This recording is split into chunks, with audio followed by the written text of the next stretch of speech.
নমস্কার বন্ধুরা, আজ আমি আপনাদের সাথে বিহারের বিখ্যাত এই ছাতুর পরোটার রেসিপি শেয়ার করব। এটা ঝটপট তৈরি হয়ে যাবে, খেতেও কিন্তু দুর্দান্ত স্বাদের হবে।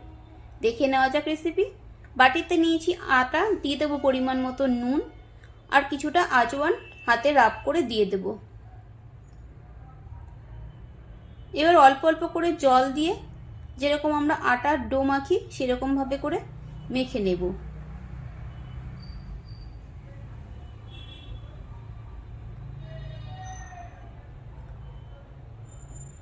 আটা মেখে নেওয়া হয়ে গেছে, এবার এটা সরিয়ে রাখবো। এবার একটা বাটিতে নিয়ে নেব ছোলার ছাতু, দেব পরিমাণ মতো নুন, দিলাম ধনেপাতা কুচি, দেব কিছুটা কাঁচা লঙ্কা কুচি। ঝালটা যে যার স্বাদ মতন দেবেন। এরপর দেব কিছুটা পেঁয়াজ কুচি।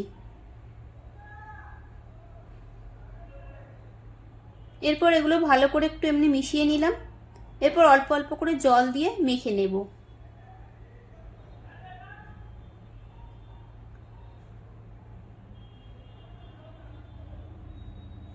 ছাতু মাখা হয়ে গেছে, এবার মেখে রাখা আটার থেকে লেচি কেটে নিলাম।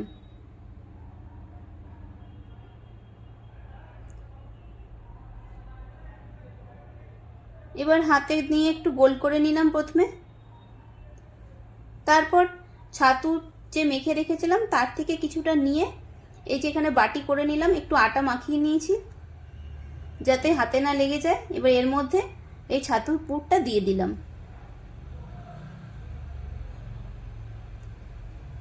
দিয়ে এইভাবে করে হাতে করে চেপে নিয়ে মুখ বন্ধ করে দিয়ে সবগুলো লেচি আগে এরকম করে ঠিক করে ভরে নেব ছাতুর পুর। আরেকটা দেখিয়ে দিচ্ছি।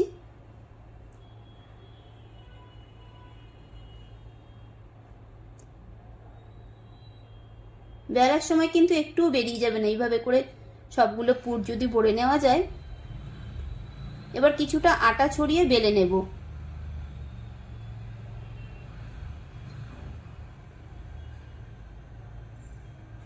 ওদিকে আমি গ্যাস ওভেন অন করে তাওয়া গরম করতে বসিয়ে দিয়েছি। এবার শুকনো তাওয়াতে এপিট ওপিট করে একটু সেঁকে নেব।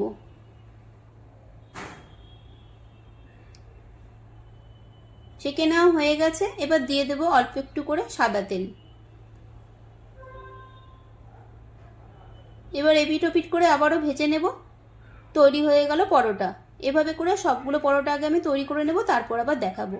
এই যে সার্ভ করে নিলাম পরোটাগুলো, আচারের সাথে খেতে কিন্তু খুব ভালো লাগবে।